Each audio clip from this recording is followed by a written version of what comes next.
Hello guys, स्वागत है आप सभी का मेरे इस छोटे से यूट्यूब चैनल में। मैं हूँ रवि। तो चलिए बढ़ते हैं आज के एक और वीडियो के साथ।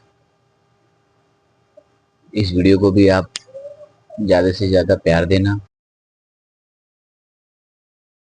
कमाल है, मजाक बना के रख लिया पाकिस्तान का। एक पूरा एजेंडा है जिसके खिलाफ उनको पता है भारत कभी ना पाक फौज के सामने खड़ा हो सकता है, ना पाक फजाइया के सामने खड़ा हो सकता है। एम आलम भूल गए हैं वो लोग। पाकिस्तान एक अजीम तोहफा है, अल्लाह का दिया हुआ। इसकी कदर करें, खुदा के लिए नूर है। ये वही आर्मी है जो 71 में बचा नहीं पाई ईस्ट पाकिस्तान को, जो आज बांग्लादेश बन गया है। तो क्या क्या ट्रेनिंग देगा कि कैसे हारते हैं, कैसे वर्ल्ड का सबसे बड़ा मिलिट्री सरेंडर 90,000 से ज्यादा लोगों का सरेंडर, ये ट्रेनिंग देगा। इतना ये आपका डर है, ये आपका डर है। ऐसे ऐसे कैसे फट जाएंगे? मेरा क्यों क्यों डर है? मैं तो यहाँ दिल्ली में बैठा हूँ, आप लोगों को नहीं डर लगता? हमें तो आए दिन सुनाई दे रहा था कि ये बम धमाके हो गए, वो बम धमाके। मैं आपको रियलिटी बताऊं, इंडिया अब ये बयान देना शुरू कर दिया, पाकिस्तान हमारे लिए मसला ही नहीं रहा।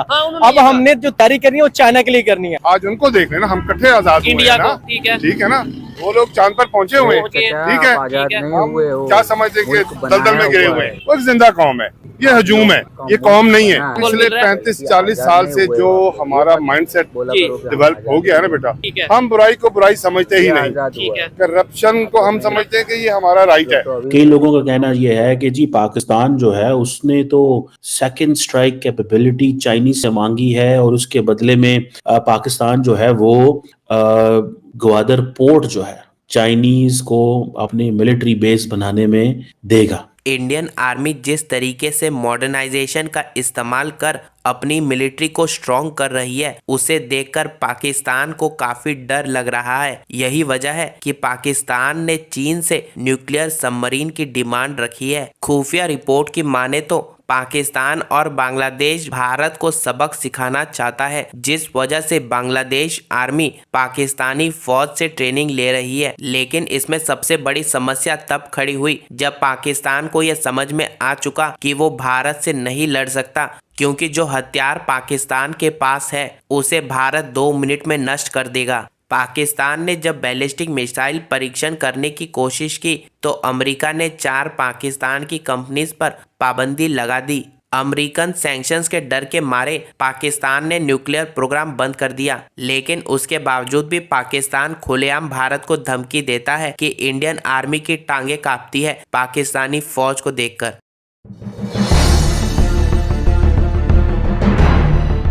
अब्दुल्ला हमीद गुल साहब, आपसे आगाज़ करूँगा। पिछले दिनों इंडियन जो नेवल चीफ थे उन्होंने एक बयान जारी किया, वो वीडियो भी वायरल हो रही है, हमने देखी है। तो नेवी के हवाले से उनके बड़े कंसर्न्स थे। इससे पहले मेजर गौरव आर्या जो एक सोशल मीडिया वॉरफेयर में इन्वॉल्व हैं, कोई मौका हाथ से जाने नहीं देते थे। और फिर अभी रिसेंटली जो पाकिस्तान के 4 इदारों पे अमेरिका की तरफ से एक पाबंदी की खबर आई है। तो ये सारे कज़िये किस तरफ जाते हैं? पहले इराक, फिर लीबिया, फिर शाम, गज़ा, और उसके बाद फिर ईरान, और फिर पाकिस्तान रह जाता है जो वाहिद एटमी कुव्वत। बिस्मिल्लाहिर्रहमानिर्रहीम। बहुत शुक्रिया डॉक्टर साहब, बड़ी मेहरबानी। बड़ा ही अच्छा टॉपिक है। कुछ सवाल, पाकिस्तान तो बिल्कुल निशाना है। ये देखें, मेरे वालिद जनरल हमीद कुल का बड़ा वाज़े एक कॉल मौजूद है कि 9/11 बहाना, अफगानिस्तान ठिकाना और पाकिस्तान असल निशाना। ये 9/11 के अगले दिन उन्होंने ये बोला था, CNN पे बोला था। तो बात ठिकाने से निशाने तक आ अब गई। निशाने के ऊपर आ गई है। बात ये सीधी सी है। आप देखें ना, पाकिस्तान एक न्यूक्लियर पावर मुल्क है और इसके पास आलम इस्लाम का वाहिद सुपर पावर है। ये कैसे हो सकता है कि यहूद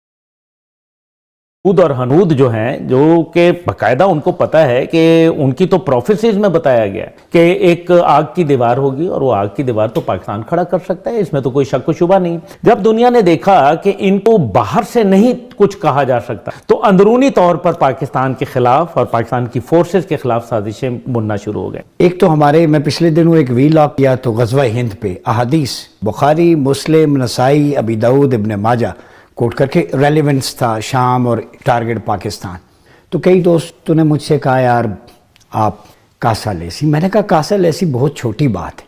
ये अहादीस पढ़ने के बाद अगर इस फौज के सिपाही के जूतों से उठने वाली धूल को हम अपना सुरमा बना लें, यही बहुत बड़ी बात है। इमाम गजाली ने कहा कि जब किल्लत हो जाए तो फौज की सरोसामानी पे और दिफा पे, बजट पे कोई कंप्रोमाइज़ ना करो। जिन कौमों का दिफा कमज़ोर हो जाता है वो सल्तनतें बाकी नहीं रहती।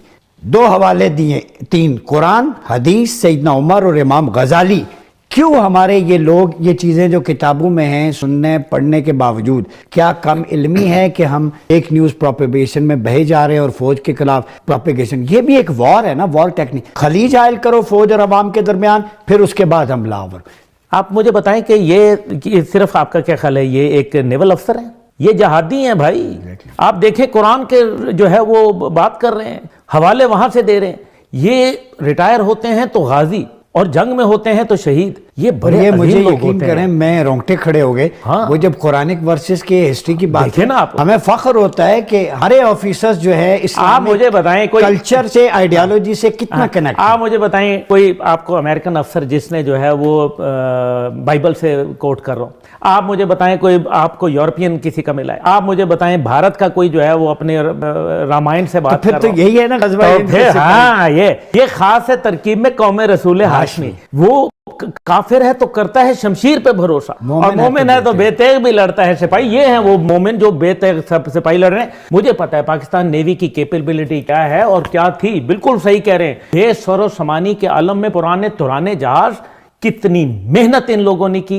दे are best of the best of people. क्या आज इंडियन नेवी त्रिपाठी जो है वो बैठ के पाकिस्तान नेवी की तारीफ कर रहे हैं। ये है पाकिस्तान और ये है पाकिस्तान बहरिया। कमाल है, मजाक बना के रख लिया पाकिस्तान का।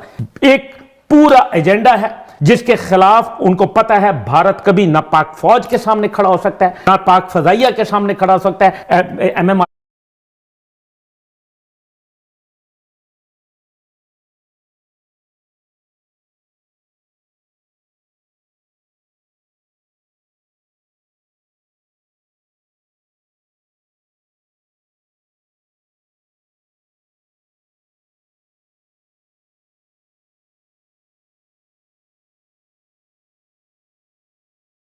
आलम भूल गए हैं वो लोग, हमारी नेवी के ये गाजी शहीद भूल गए हैं, हमारे हंगूर भूल गए हैं, उड़ा के रख दिया था हमने। ये पाकिस्तान है। पाकिस्तान एक अजीम तोहफा है, अल्लाह का दिया हुआ। इसकी कदर करें, खुदा के लिए नूर है, नूर को जवाल नहीं आया करता। मगर बांग्लादेश के साथ जिस तरीके से इस वक्त पाकिस्तान की दोस्ती बढ़ती जा रही है और आपके पास से वो दूर हटते जा रहे हैं। उन्होंने तो एक मैप भी आज रिलीज किया था जिसमें उन्होंने कई 2 या 3 जगहें जिसमें बंगाल भी था और असम भी था वो अपना बता रहे थे, और उन्होंने कहा था कि ये तो बांग्लादेश को दे दीजिए। तो मैप इश्यू करने से कुछ होता नहीं है। It's this thing, but obviously as I said, मगर टेंशन तो बढ़ रही है ना। ठीक है, मैं मानती हूँ मैप से कुछ नहीं होता, लेकिन टेंशन तो बढ़ रही है बांग्लादेश और भारत के बीच में। अच्छा आरजू, अगर आप देखो एक 6 महीना पहले इंडिया मालदीव्स के बीच में भी टेंशन बढ़ी थी। क्या हुआ उस टेंशन का? कौन आया रेंगते हुए, कौन घुटने पे आया? मालदीव्स ही आया ना।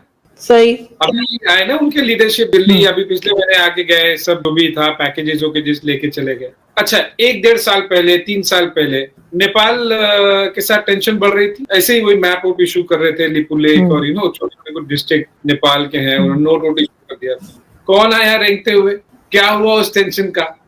तो ये सब छोटे मोटे फटाके हैं, फटते रहते हैं।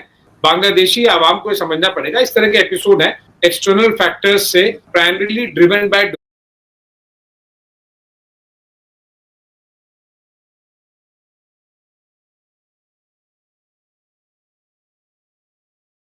Domestic religious sentiments. अगर आप इस तरह के एपिसोड्स को हवा देंगे तो आपका देश ही नुकसान में रहेगा। पाकिस्तान को अमेरिका एक एक स्टूज से ज्यादा कुछ और देखता नहीं है।